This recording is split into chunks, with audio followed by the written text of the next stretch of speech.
네, 오늘은 성령으로 맺힌 열매 그 10번째 시간입니다.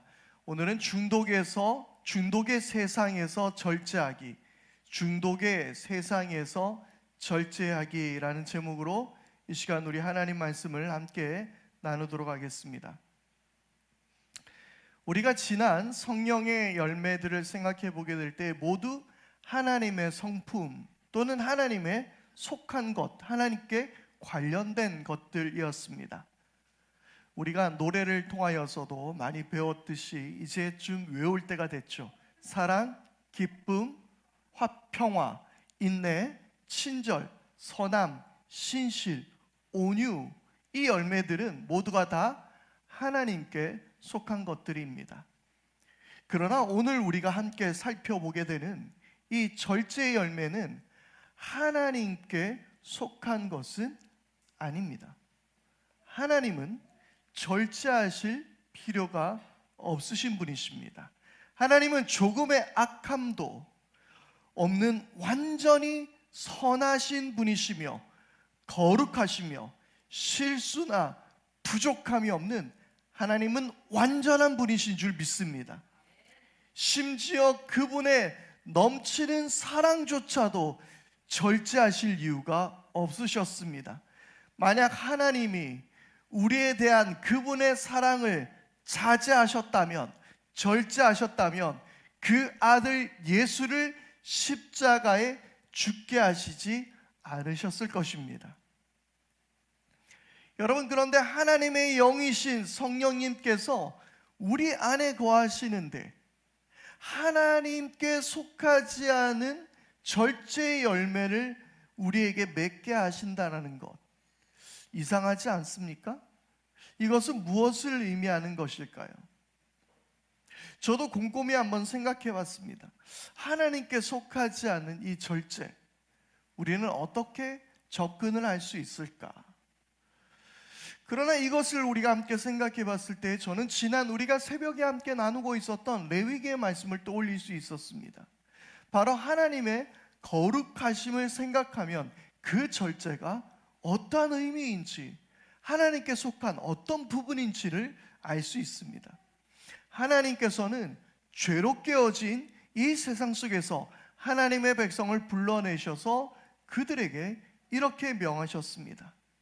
레위기 11장 45절 말씀인데요, 나는 너희의 하나님이 되려고 너희를 이집트 땅에서 데리고 나온 주다. 내가 거룩하니 너희도 거룩하게 되어야 한다. 아멘. 하나님이 거룩하시듯이 우리도 거룩하라고 말씀하시는 거예요. 이스라엘에게 하나님께서 율법을 주신 이유는 그 레위기에 까다로웠던 것처럼 보이는 그런 말씀을 주신 이유는 바로 그들로 하여금 거룩하게 하시기 위해서였습니다. 그런데 여러분, 하나님께서 이스라엘 백성에게 주신 율법 총 그것은 613가지나 됩니다.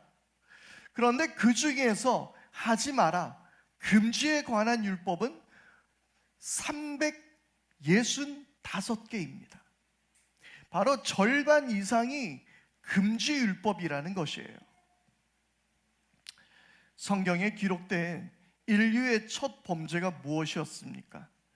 아담과 하와가 하나님께서 따먹지 말라고 했던 선악과를 따먹은 것입니다. 이것이 어쩌면 절제하지 못했던 그들의 모습이 아니었을까요? 이 절제라는 것은 영어 성경에서 self control이라고 말하고 있습니다. 스스로를 통제하는 것입니다. 아담과 하와는 사탄의 유혹에서 스스로를 통제하여 벗어나지 못했고 그들은 그 유혹에 무너졌던 것입니다. 인류의 첫 번째 범죄가 절제와 관련되어 있다는 것은 오늘 말씀에서 우리에게 깊은 의미를 가져다 주는 것 같습니다. 그리고 에덴 동산에서 쫓겨난 인간의 범죄는 가인이 아벨을 죽인 것입니다. 하나님께서 하라고 명하셨던 것을 하지 않음에 대한 죄가 아니라 해서는 안 되는 일들을 했다라는 것입니다. 아우를 사랑하는 것보다 더 중요한 것이 있었다면 그것은 아우를 죽여서는 안 되는 것이었습니다. 하지 말아야 하는 것을 했던 것이죠. 하나님의 거룩하심을 닮아가기 위해 맺어야 하는 성령의 열매는 사랑을, 기쁨을, 평화를, 인내를, 친절과 선함을, 신실과 온유 등을 누리고 행해야 하지만 무언가 하지 않아야 할, 해서는 안 되는 절제의 열매도 있다라는 것을 여러분 반드시 기억할 수 있기를 바랍니다. 자동차에게 가장 중요한 것이 무엇일까요? 물론 빠른 속도로 이동하는 엔진입니다. 그러나 그만큼이나 중요한 것이 무엇입니까? 자동차를 멈춰서게 하는 브레이크입니다. 천천히 가는 것은 불편할 수 있습니다. 하지만 멈추지 않는 것은 생명을 잃게 만든다는 사실입니다. 천천히 가는 건 불편합니다. 멈추지 않는 것은 생명을 잃게 만드는 일입니다. 그와 마찬가지로 절제는 성령의 열매에서 결코 빠질 수 없는 중요한 가치를 가지고 있다라는 사실입니다. 바울이 성령의 열매와 대조하여서 열거하였던 육체의 일들이 있었습니다. 갈라디아서 5장 19절에서 21절까지의 말씀인데요, 육체의 행실은 환히 드러난 것들입니다. 곧 음행과 더러움과 방탕과 우상숭배와 마술과 원수매진과 다툼과 시기와 분냄과 분쟁과 분열과 파당과 질투와 술취함과 흥청망청 먹고 마시는 노름과 그와 같은 것들입니다. 바로 이것들이 육체의 행실이라고 바울은 지적하고 있습니다. 그런데 처음에 이야기했던 성적인 음란함, 음행, 더러움, 방탕, 그리고 술 취함, 폭식, 노름, 이 모든 것들이 무엇인가요? 바로 절제가 필요한 것들이라는 것입니다. 특별히 우리는 그것이 심해지는 경우에 이것을 중독이라고 말합니다. 중독으로 가지 않는 것이 바로 절제라는 거예요. 그런데 이 중독은 매우 치명적입니다. 중독은 하나님을 거부하게 만듭니다. 우리에게 중독을 일으키는 것들은 하나님보다 더 많은 관심을 갖게 하고, 더 많은 시간을 쏟게 하고, 하나님보다 더 많이 의존하며, 하나님보다 더 열심을 가지며, 하나님보다 더 갈망하게 된다라는 것입니다. 절제가 무너질 때에 우리는 하나님으로부터 멀어진다는 사실을 반드시 기억할 수 있기를 바랍니다. 요셉은 절제할 줄 아는 사람이었습니다. 물론 그의 형제들과 함께 있었을 때는 이 요놈의 입이 절제가 안 되어서 형제들에게 상처를 주기도 했었죠. 그런데요, 요셉은 바로 그런 형제들에게 버림을 받아 이집트 왕의 신하인 보디발 장군의 집에 종이 되어 팔려갔습니다. 그러나 그곳에서 하나님은 요셉에게 복을 주셨고, 요셉은 일하는 것마다 잘 되었습니다. 그로 인해서 보디발 장군의 신임을 얻게 되었던 것이었죠. 그리고 요셉은 보디발 장군 집안의 모든 일과 그리고 그의 모든 재산을 맡을 정도의 위치에 오르게 되었습니다. 그런데 요셉은요, 젊은 청년이었습니다. 그에게도 어느 남자와 마찬가지로 끌어오르는 성욕이 있었을 것입니다. 하지만 그는 스스로를 조절할 줄 알았습니다. 하루는 보디발 장군의 아내가 요셉을 성적으로 유혹하려 하자 그는 그 유혹을 뿌리칩니다. 그리고 요셉은 이렇게 말합니다. 창세기 39장 9절의 말씀입니다. 이 집안에서는 나의 위에는 아무도 없습니다. 나의 주인께서 나의 마음대로 하지 못하게 한 것은 한 가지뿐입니다. 그것은 마님입니다. 마님은 주인 어른의 부인이시기 때문입니다. 그런데 내가 어찌 이런 나쁜 일을 저질러서 하나님을 거역하는 죄를 지을 수 있겠습니까? 그의 성적인 유혹으로부터의 절제는 하나님과 그 관계, 하나님과의 관계와 연결된 것이라는 사실을 잘 알고 있었습니다. 그럼에도 그 여자의 유혹은 끊이지 않았습니다.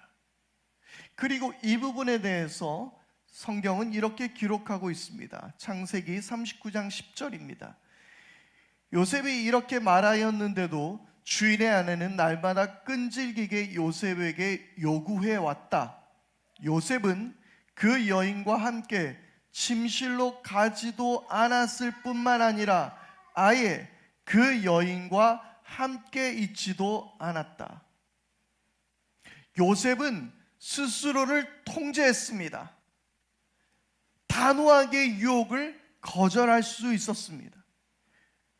말씀드렸던 것처럼 요셉은 젊은 사내였습니다. 그녀가 폭력적으로 억압하여 성폭행을 할 수 있는 대상이 아니었습니다. 그런데 요셉은 왜 그녀의 유혹을 힘으로써 뿌리칠 수도 있었는데 요셉은 왜 침실로 아예 가지도 않았고 아예 여인과 함께 하지도 않았을까요? 그 이유를 이렇게 생각해 봤습니다. 아마도 요셉은 괜한 오해를 만들고 싶지도 않았겠지만 스스로가 유혹으로부터 이겨내는 절제의 방법이 아니었을까요? 여인과 아예 함께하지도 않았다. 그도 언젠가 자칫 실수로 넘어질 수도 있다는 걸 스스로 생각하고 있었던 것은 아닐까요? 그래서 침실 근처도 안 갔고 여인과 아예 함께하지도 않았다라고 이야기합니다. 예나 지금이나 가정과 사회를 파괴시키고 있습니다. 더욱이 안타까운 것은 많은 분들이 아마 매스컴이나 언론들을 통해서 많이 보셨겠지만 교회의 지도자 또는 여러 사역자들이 이런 성적인 문제로 넘어지는 경우가 너무나 많이 있었습니다. 누구나 어떤 사람은 자기와 무관하다고 나는 그런 유혹에 넘어지지 않을 거라고 우리는 자랑할 수 없습니다. 누구나 유혹에 노출되어 있습니다. 저는 이 말씀을 생각하면서 이 반지의 제왕에서 그 프로도가 이 반지를 그 불 속에 빠뜨리기 위해서 그 반지를 가지고 가는 그 힘겨운 여정을 떠올려 봤습니다.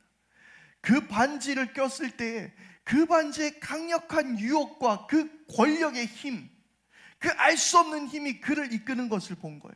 너무나도 그는 평범하고 순수한 사람이었습니다. 그런데 이 반지를 끼게 되자 그 반지의 힘에 이끌리는 거예요.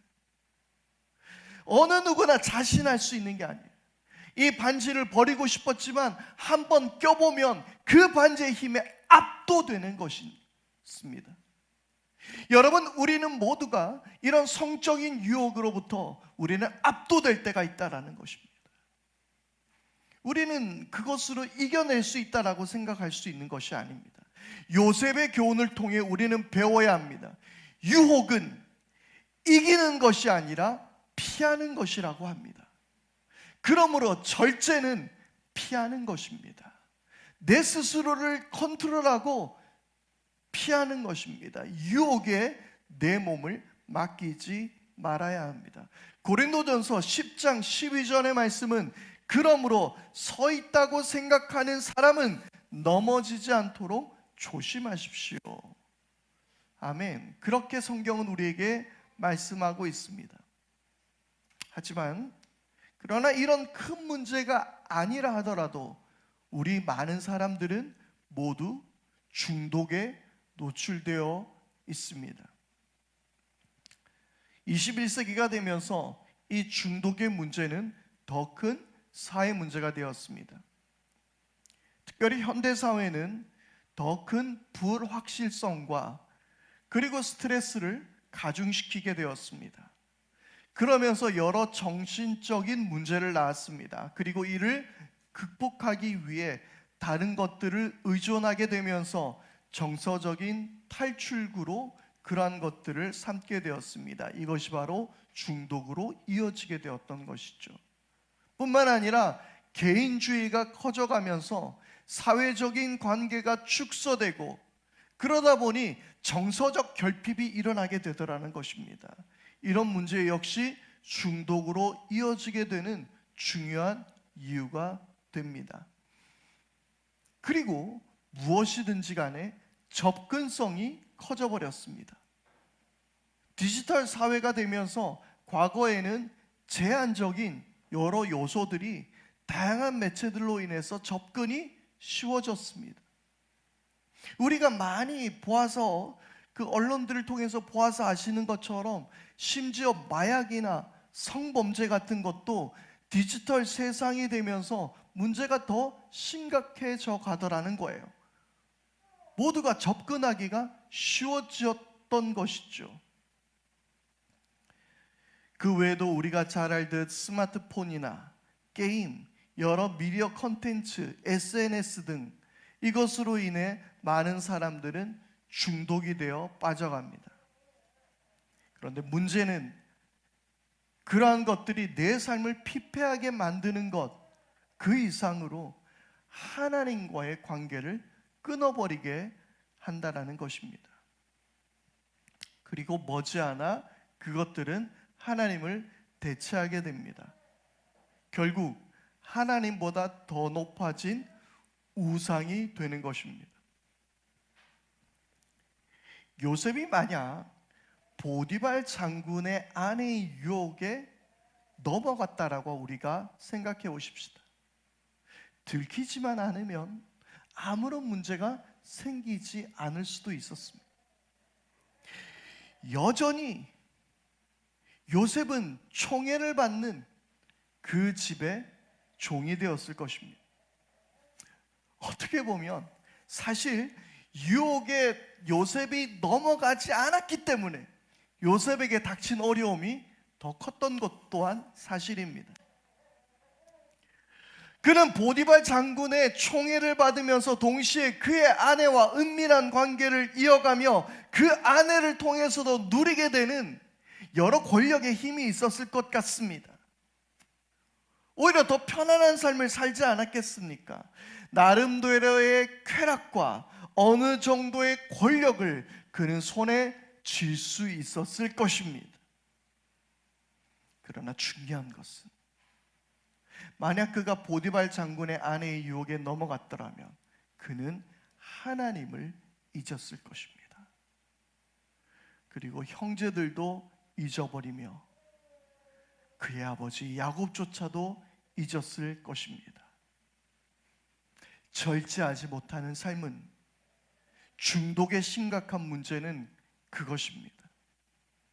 우리가 절제하지 않았을 때에 하나님을 떠나게 된다라는 사실입니다. 바울은 그리스도인이 가져야 하는 자세로 절제를 중요하게 생각했습니다. 특별히 쾌락과 음란으로 가득한 로마 시대에 그들과 구별된 가치로서 바울은 절제를 강조했을 것입니다.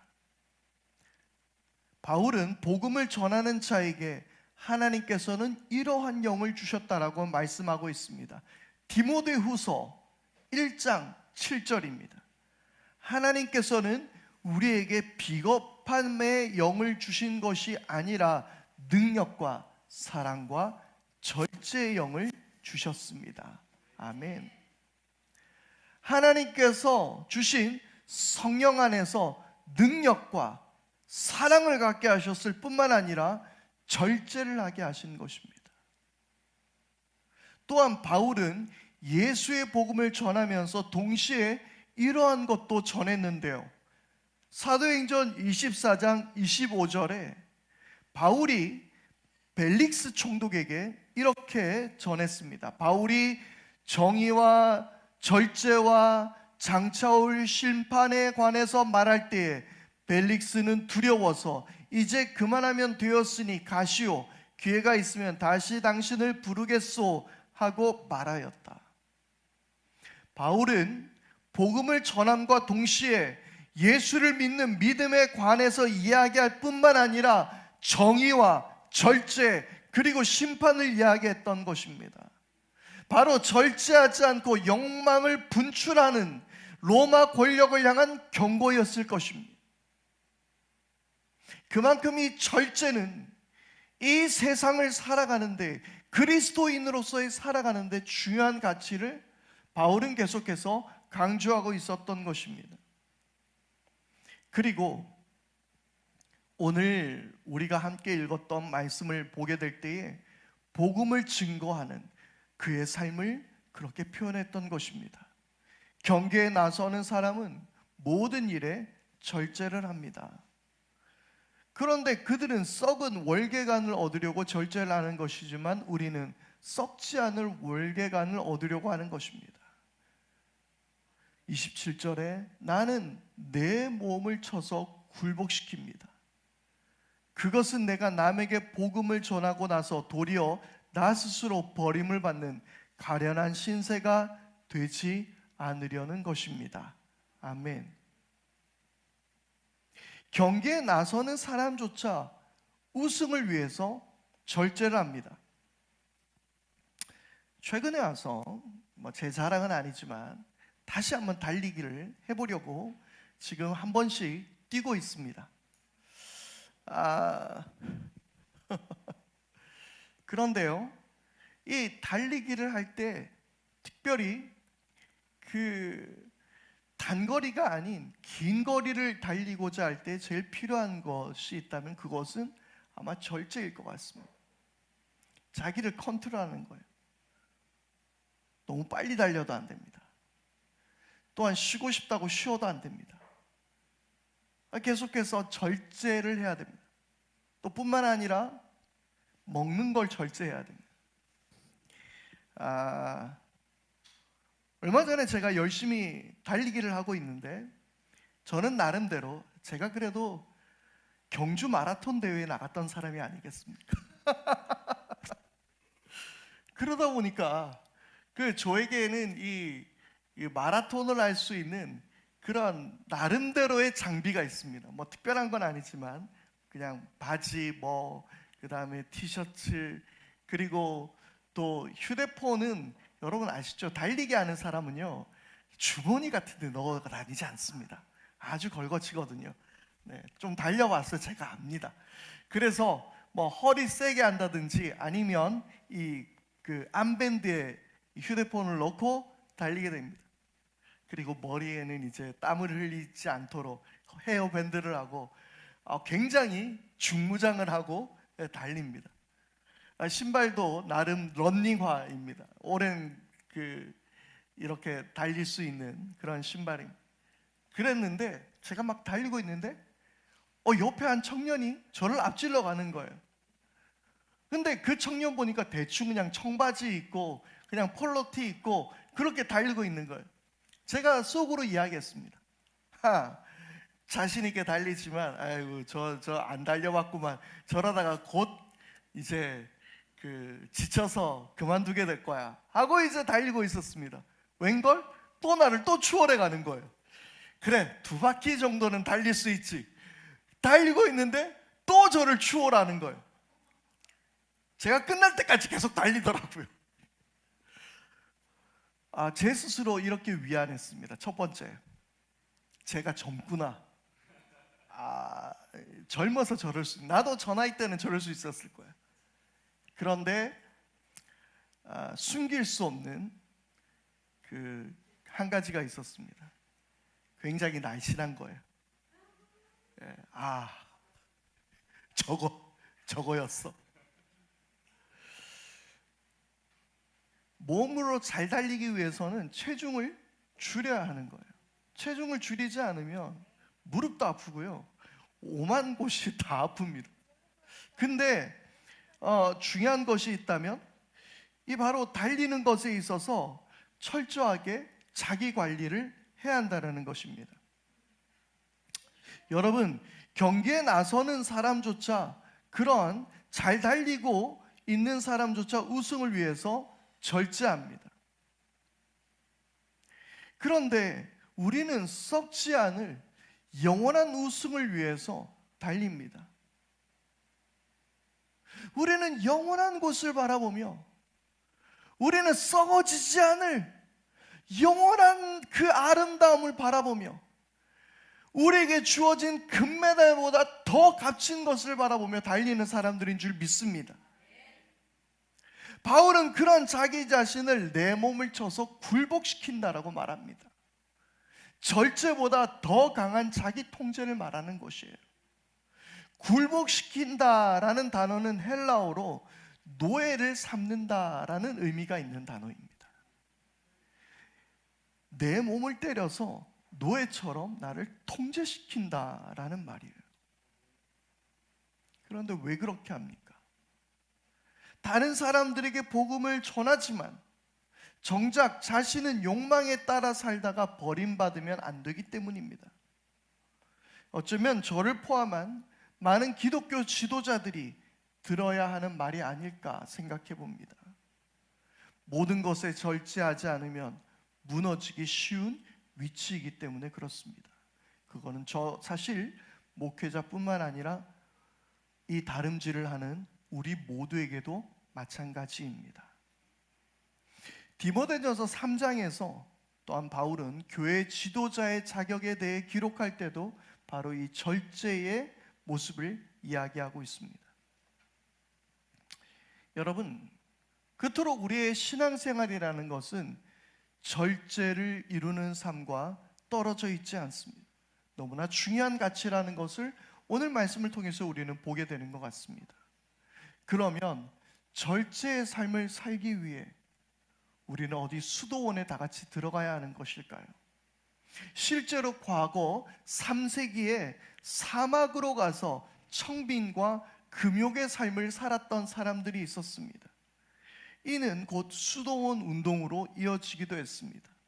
그들은 감각적인 모든 쾌락과 충분한 음식, 목욕, 휴식, 그리고 그들을 편안하게 하는 무엇이든 포기하는 극도의 금욕주의의 삶을 선택했다고 합니다. 그것이 사막의 교부들입니다.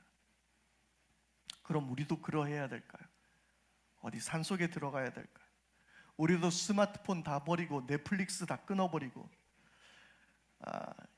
일단 흑백 요리사의 우승자가 누군지까지만 기다렸다가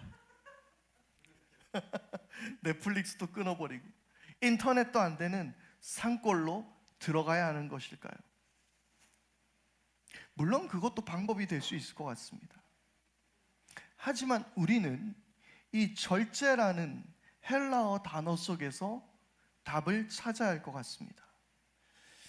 절제는 헬라어로 엔크테리아입니다. 엔크라테이아.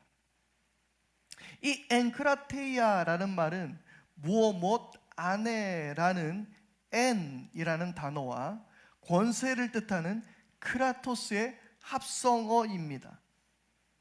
그래서 이 말은 안에 있는 능력, 내면적인 능력일 수도 있지만 우리가 이 성경을 통해서 볼 때에 이것은 또한 하나님 안에서 성령의 능력을 따라 사는 것으로 이해할 수도 있을 것 같습니다. 하나님 안에서 성령의 통제, 성령의 능력을 따라 살아가는 것. 중요한 이야기입니다. 기독교는 무언가를 하는 것이 아니라 예수 안에서 누리는 것입니다. 기독교는 무언가 하는 것이 아니에요. 예수 안에서 이루어진 일들을 누리는 것입니다. 우리의 구원도 그렇지 않습니까? 그걸 누리는 거예요. 저는 요즘 영성훈련을 하면서 성령님 안에서 성령님을 누리는 연습을 하고 있습니다. 마음속에 온갖 잡념과 생각을 내려놓고 성령님 안에서 말씀과 은혜를 누리는 시간을 가지려 하고 있습니다. 절제는 특히 무언가를 하는 것이 아니라 하지 않는 것이라는 점에 주목해야 합니다.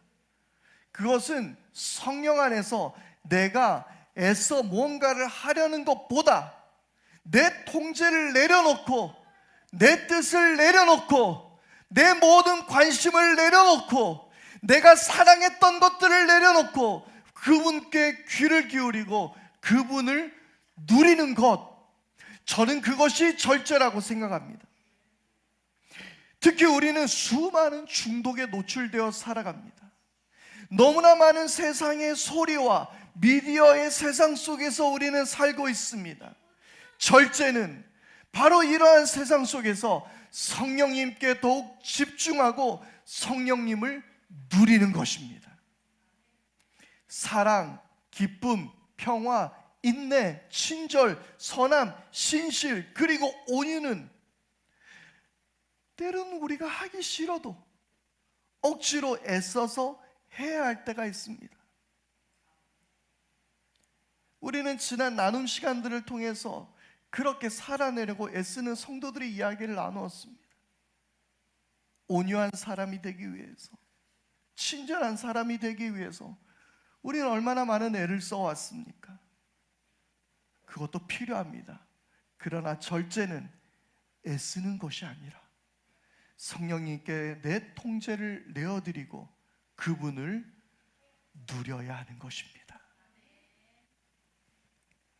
그리고 그러한 절제 안에서 하나님께 주시는 참 기쁨과 만족을 여러분 모두가 누릴 수 있기를 바랍니다. 우리의 마음을 빼앗았던 그 어떤 취미, 즐거움, 오락, 여행, 운동, 미디어보다 더 큰 만족이 우리 안에 있게 될 줄 믿습니다. 더 큰 기쁨이, 더 큰 즐거움이 이 예배 가운데, 우리들의 삶의 예배 가운데 풍성이 넘쳐나서 이 세상이 우리에게 유혹하는 그 어떤 것들로부터 넉넉하게 기쁨을 누리는, 만족을 누리는 여러분 모두가 될 수 있기를 바랍니다. 이 시간 우리 모두 함께 그 성령님 안에 거하시지 않겠습니까? 성령님께 여러분들의 삶을 내어드리지 않겠습니까? 그 따스한 성령의 임재 안에서 그분을 누리며 내 삶의 모든 통제를 내어드리며 주님 앞에 나갈 수 있는 저와 여러분 모두가 다 될 수 있기를 바랍니다. 우리 말씀을 기억하며 이 시간 함께 우리 결단의 찬양을 드리겠습니다. 따스한 성령님, 우리가 마음으로 주님을 바라봅니다. 함께 고백합니다.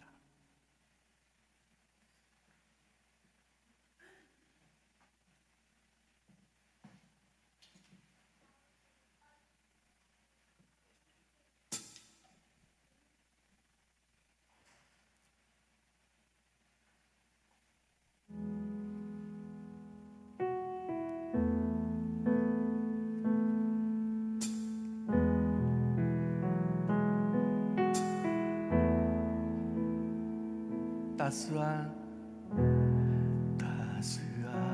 성령이 마음으로 보내 내 몸을 감싸며 주어지는 평안함 만족함을 다시 한번 따스한 성령님,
따스한 성령님, 따스한 성령님, 마음으로 보내 내 몸을 감싸며 주어지는 평안, 만족함을 느끼네. 사랑과 진리에, 사랑과 진리에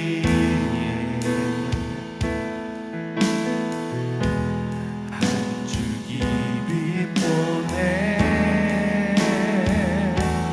내 몸을 감싸며 주어지는 평안, 그 사랑을 부르신 곳에서 나는 예배하네. 어떤 상황에도 주님을 예배합니다. 예배하네. 부르신 곳에서 나는 예배하네. 어떤 상황에도 나는 예배. 다시 한번 부르신 곳에서 나는 예배하네. 어떤 상황에도 나는 예배하네. 부르신 곳에서 나는 예배하네. 어떤 상황에도 나는 예배하네. 내가 걸어갈 때 길이 되고 살아갈 때 삶이 되는 그곳에서 예배하네. 내가 걸어갈 때 길이 되고 살아갈 때 삶이 되는 그곳에서 예배하네. 쉴 곳에서 나는 예배하네.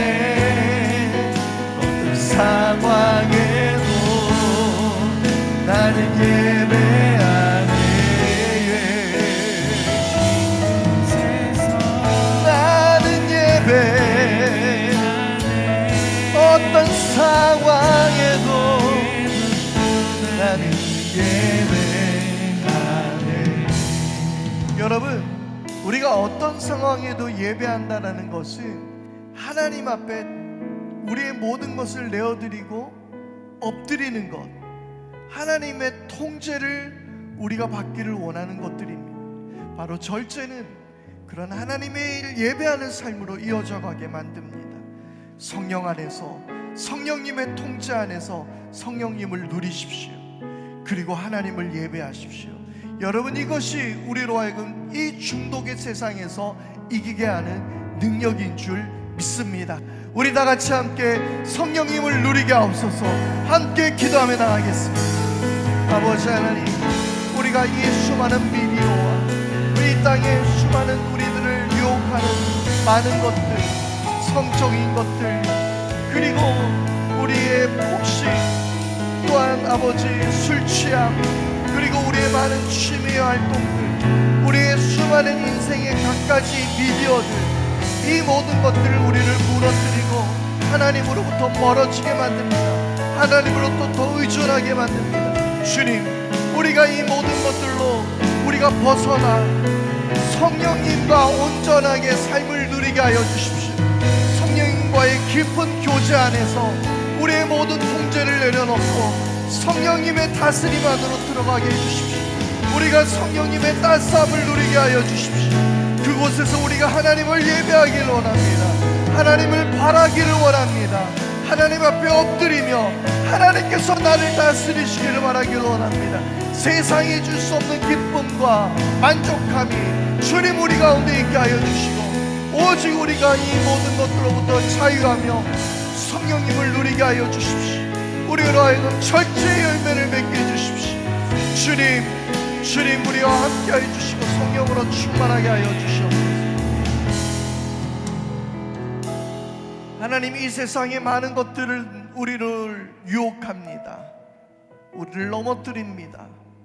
우리로 하여금 중독에 빠지게 만듭니다. 그것들은 하나님과 우리 사이를 갈라놓습니다. 주여, 우리가 이 모든 것들로부터 우리의 모든 통제를 내려놓고 성령님께서 우리를 다스리시기를 바랍니다. 성령으로 충만하게 하시고, 우리가 때로는 그 수많은 소리들, 수많은 미디어들, 수많은 우리의 삶을 흔드는 그것들로부터 벗어나서 성령님을 온전히 누리는 삶이 되게 하여 주시옵소서. 우리가 그것들로 벗어나 하나님을 예배하게 하시고 하나님 안에서 참 기쁨과 평안을 누리는 우리 모두가 되게 하여 주시옵소서.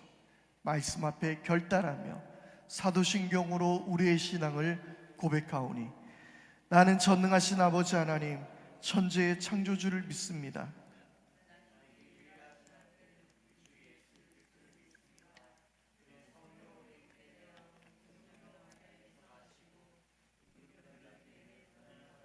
십자가에 못 박혀 죽으시고 장사된 지 사흘 만에 죽은 자 가운데서 다시 살아나셨으며, 전능하신 아버지 하나님 우편에 앉아 계시다가 거기로부터 살아있는 자와 죽은 자를 심판하러 오십니다.